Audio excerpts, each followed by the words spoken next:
Everybody, it's Jeremy. Welcome back to Lucid's Tournament Game 7, where we are playing Helheim. This is turn 22. Jumping things. Alright, so, a continuation, likely, of the previous turn. After the defeat on Sarmacia's capital, the impetus is with Sarmacia, so, last turn we saw Sarmacia take the vast majority of their I don't think all of their cap circle back, and now the anticipation is that they're going to hit more of the provinces around them. See how that develops. Starting off, we have completed Conjuration 1 on our way up to Conjuration 2 and Ultimate 3. We have witnessed the claim of the Throne of Gaia by Rudy Giuliani. We cast some reanimation, we did some searching in Tiny Willows and Dendra Nigra, but found nothing. Our undefended province of Glittering Fields was conquered. And then we've got a series of battles. We're going to save this Agarthan one for last. Because. Good watch. Okay, we get a hit in Ungbeloth. This is the Prophet group. That barely beat us last time. Grabs a leftover hell herding. Zop, zip, zop, zippity zoop. Okay, and dead. Easy peasy. Nothing really doing there. Ungbeloth. Nicely done. We've also got a battle in Wise Spring Grove. With a little group of Oirapadas against, I think this is Deer Tribe. Yeah. This isn't gonna go well for the Deer Tribe.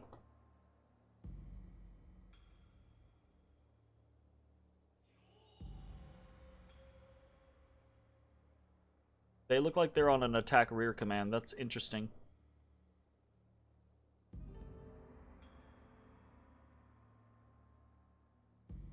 More interesting is that they actually stuck to it after getting interrupted so many times, you know?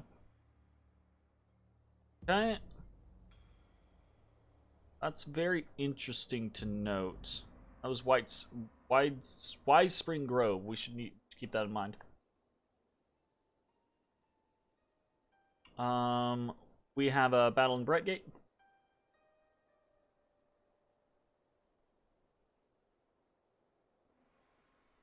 Just some province defense. Are these guys?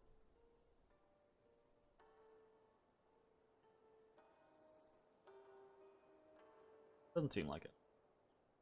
The Phantasmal Warrior spam. Oh, he's trying. Just not. It's not enough. Boom, boom, boom, boom, done. It's funny against certain people. Phantasmal Warrior spam can actually screw them up. Like, legitimately. Kind of funny. Okay. So, loss in Brightgate as well. And then we attacked into Ard with one of our Jarls. And the question is, does he have anything in Ard?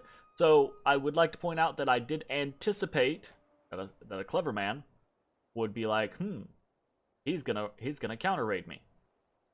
And it looks like Sarmacia is a clever man, because he does have Oirapadas here. I think he moved some out into Brightgate and then reinforced this location with Oirapadas. So we do our script. We go through a Blessing, we go through an Air Shield, a Mist Form, Holy Avenger, and then we rush forward, intent on slaying peoples. We do a decent job of killing those fools, and then immediately, because they have magic weapons, right? They come in and they are able to immediately pop our Mist Form, and then pop us. And that is how we anticipate any interaction, ungeared interaction, with something like Oirapadas, right? They're definitely going to kill us. We did kill a single Oi Rapada, which is not great, but you know, whatever. We kind of anticipated this, but this does confirm, right, that he is going to be protecting his backline at least a little bit. We're going to test that theory further this turn. We got a battle. It's an expensive lesson to learn, but I mean, we've got to learn lessons. So we also get to watch a battle in Agartha. So Calum has taken Agarthan lands after Maverni has pulled out. Calum has come in and taken most of the Agarthan lands, and now Agartha has come out in force versus a pretty massive Calum army, equipped with, I'm assuming, air elementals. It's looking like what these are going to be using. Bunch of air gems. What is this? Is this his god? No.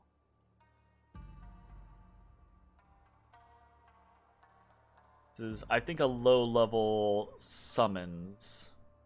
National summons that he can get through Conjuration. And then we have... So we're going to have a bunch of air elementals, it looks like. And then we got a whole bunch of Spirehorn warriors. A few Iceclads. Up against a fair number of Pale One warriors. And then mixed things. Ogres, right? Agartha is playing how I want people to play, right? You, even in the last moments, you are using every single bit of everything you can to try to repel your invaders or make it costly for them. So he's using nature gems to summon ogres. He's got cave grubs out here. He's got cave crabs out here. And he has summoned a shit ton of magma children. And he's got them all spread out, right? With the intention of catching flyers. So let's see how this goes. Up into the air we've got. Divine Blessing comes down. Oh my. The split. The wonderful, wonderful split. So these Spirehorns on these crabs are going to have a decent time against these Spirehorn warriors, right? Because these crabs have incredibly high protection and very high HP, right? So these Spirehorns are going to actually have a tough time breaking through these crabs, and then they're gonna get pounced by other portions of this army, and then you don't even have to see, like, the fucking magma children have fire shield. So these Spirehorns come down on the magma children and just obliterate themselves. Like, most of the individuals who attacked the magma children, I don't think a single magma child got popped, and a bunch of Spirehorns did. Oifa doifa. Meanwhile, yeah, we've got lesser air elementals coming out over here. We've got some of these air elementals popping now, but they are just getting obliterated by high damage attacks. Lesser air elementals do not have high HP pools, so they're kind of hard to have high HP points. We've got a couple of the magma children that have now fallen, right? They are not invulnerable. They just kind of kill what hits them, but they are falling slowly but surely, right? These crab boys are still holding up.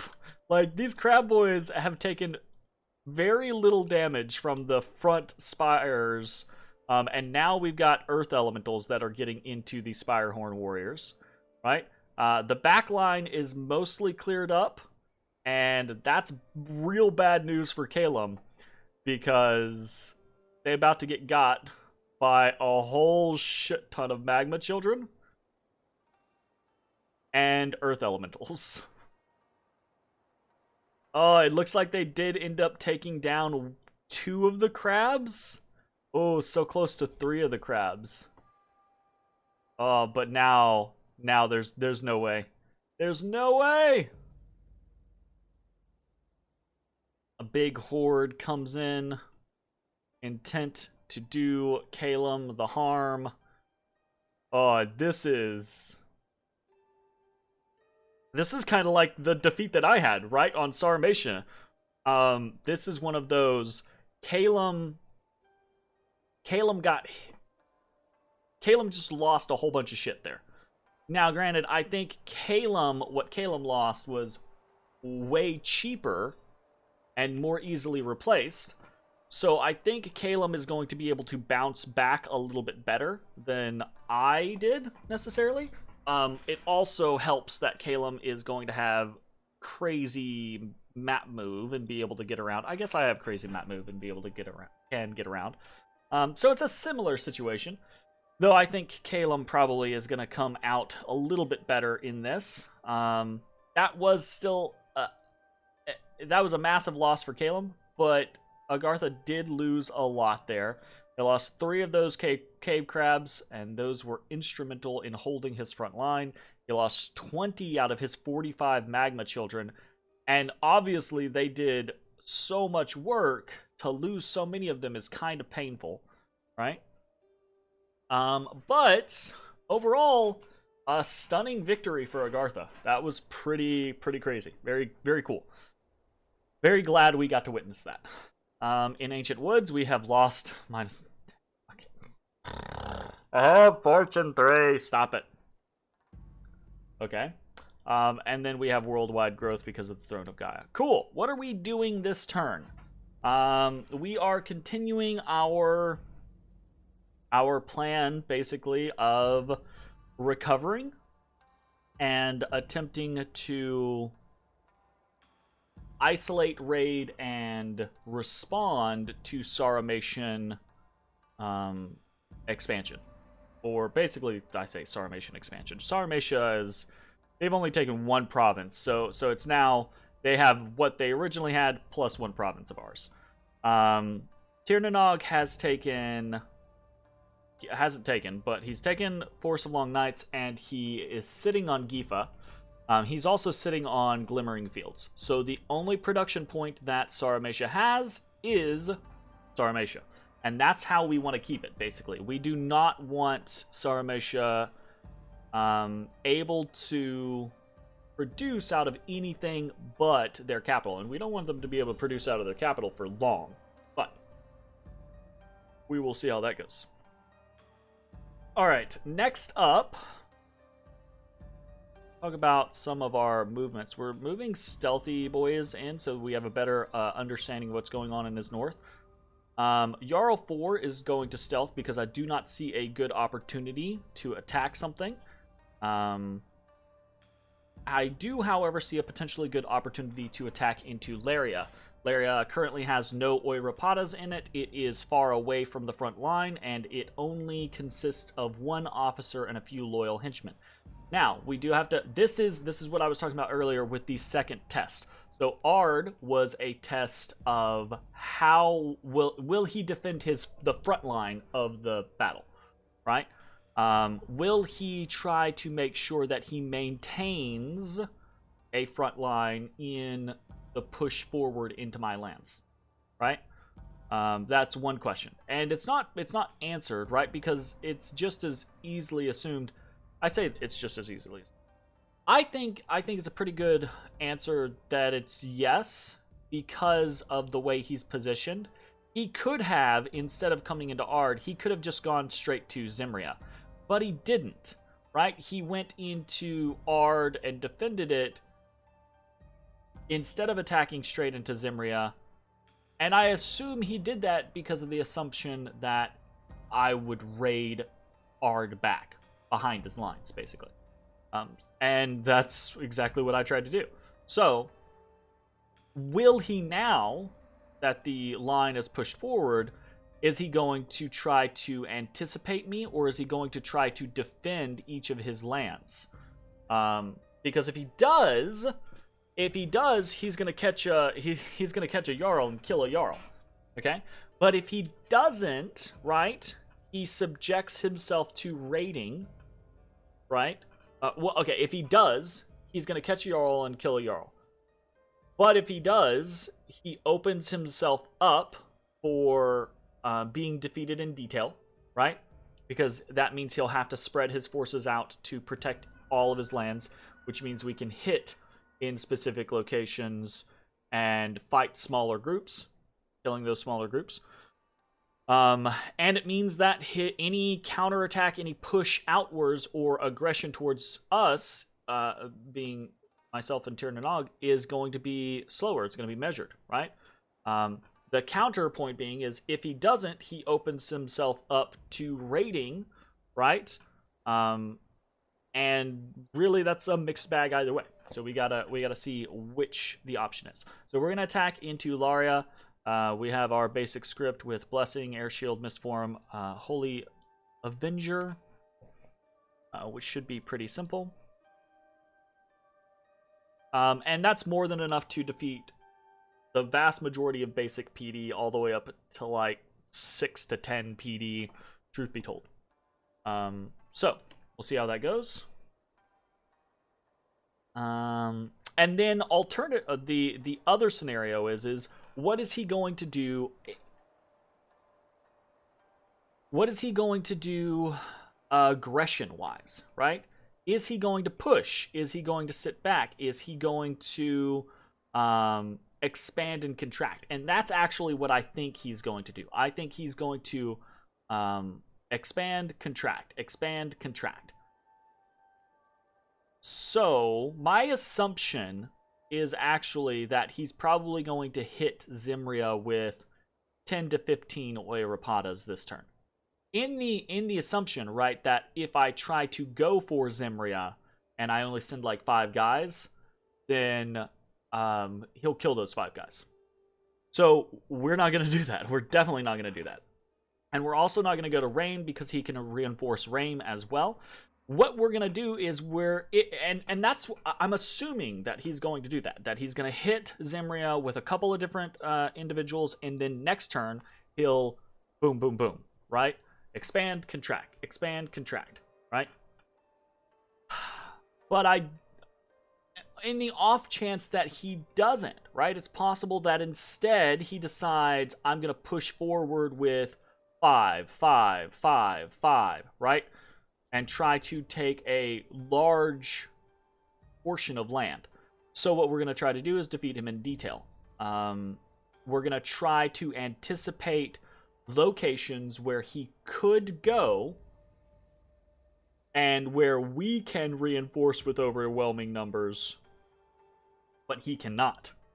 So in Tiny Willow, he could attack into Tiny Willow from Brightgate, but he cannot reinforce into Tiny Willow from Ard. Same thing with Srimclever. He could attack into Srimclever from Wise Spring Grove, but he cannot make it there from Ard. I do also want to set these to attack enemy cavalry. Enemy cavalry. I don't want my people getting attacked from behind. So, what are we attacking with?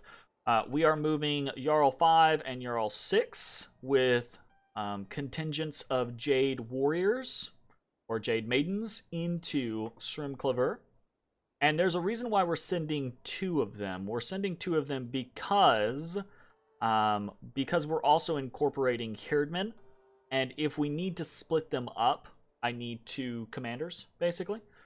Also, if I want to at a later date, I can break off one of the Jarls and go raiding solo with the Jarls while one Jarl leads an actual army.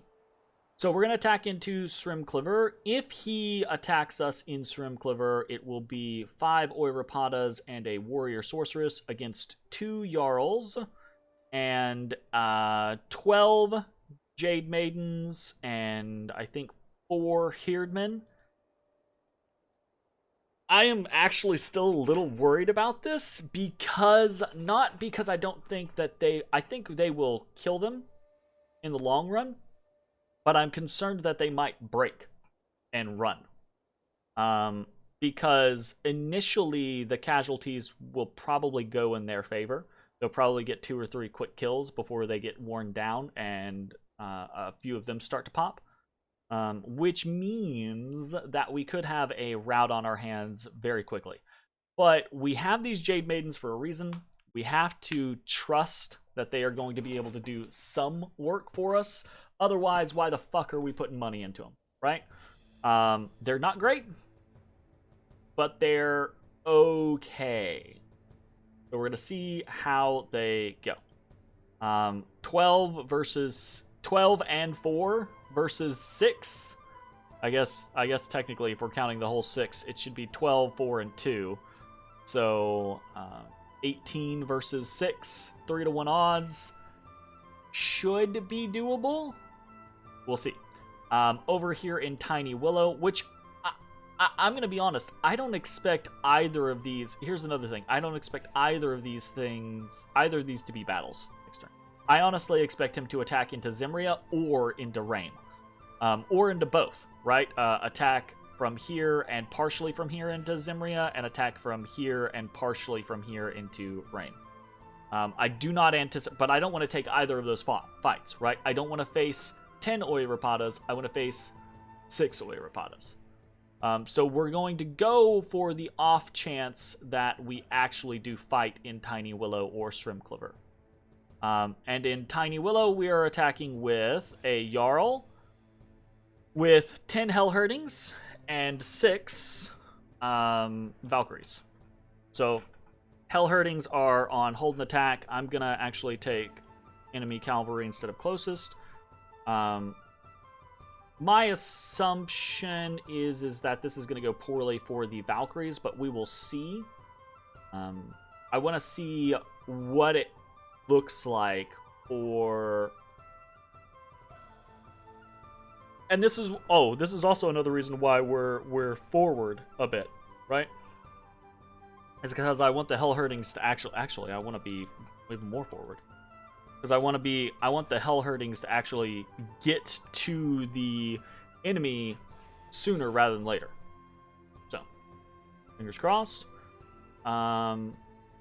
If we hit in Tiny Willow, I'm very sure that we're going to win. I just don't know what the losses are going to be with the Valkyries. So, not sure there. Other than that, we are still moving around for more site searching. We're site searching in Dead Forest with a Jade Sork 1 and a Svart 1. We are recruiting Van Heers, more Heerdmen, more Hellherdings, another Hellcarl, more Jade Maidens on the off chance that they actually do decently for us, etc., etc. So, and you know what? I should honestly be comparing Jade Maidens to mounted Herdmen. So Jade Maidens are 5 gold cheaper, less resources, less recruitment points. But they actually don't hit as hard. Well, 14-13 versus 12-15. So I guess that bite actually hits pretty hard. Would be even better with strength, which we can actually do... No, we can't.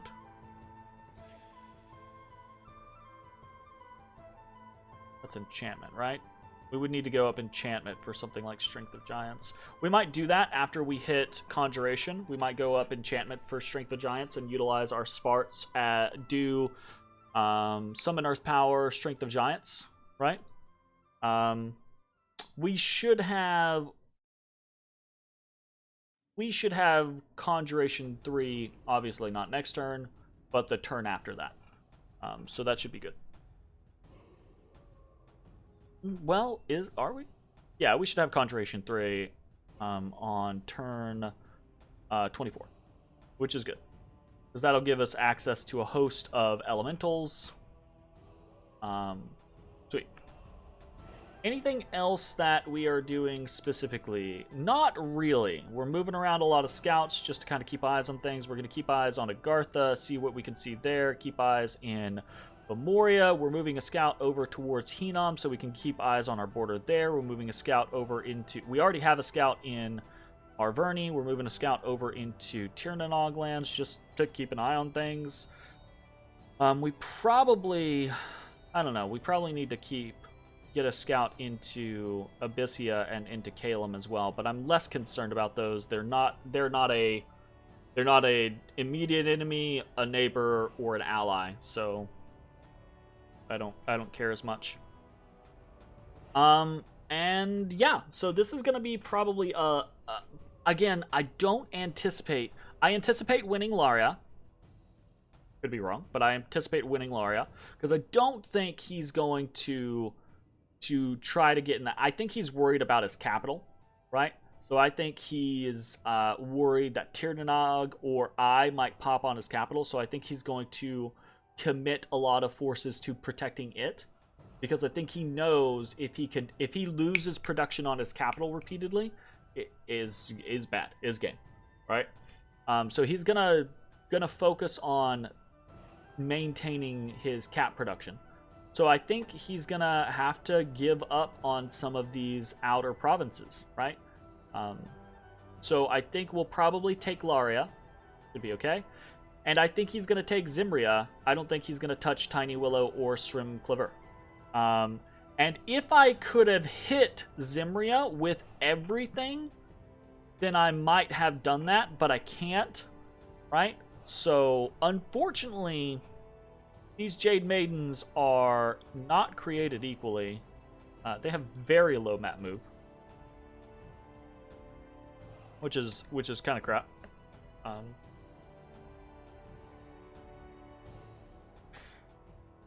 And I can make it. See, that doesn't make any sense to me. They have. Oh, that's because of the Herdmen, actually. If I dropped the Herdmen, I could make it to Zimria. Oof. 10 Jade Maidens, 10 Hellherdings, 6 Valkyries versus 10, 6, and 6.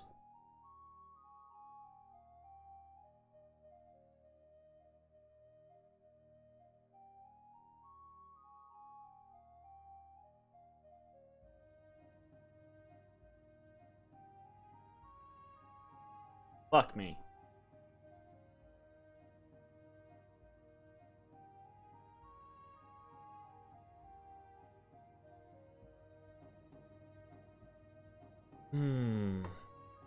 If I had air elementals, I would do it. I would do it because I'd pull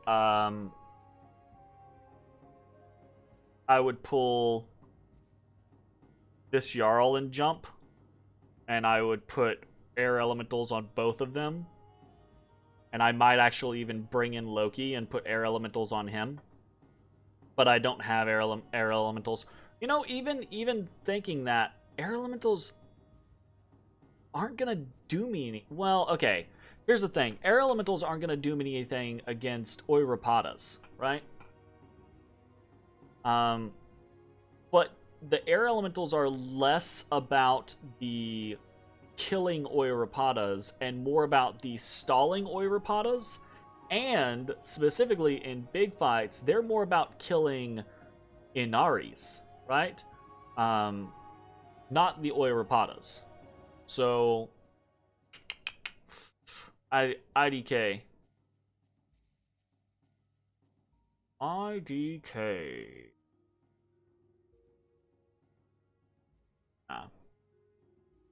think there's a chance that if we send everyone into Zimria, we could win. But I think that's a risky play. And if we failed, we lose. That's a we're done. We're absolutely done at that point. So I think not. I think we do not do that. I do think I'm gonna change this though, because there is the option that he tries to get tricky and go to Rame and jump my capital. So I'm going to pull Com 1 and Com 2's units to Polmania.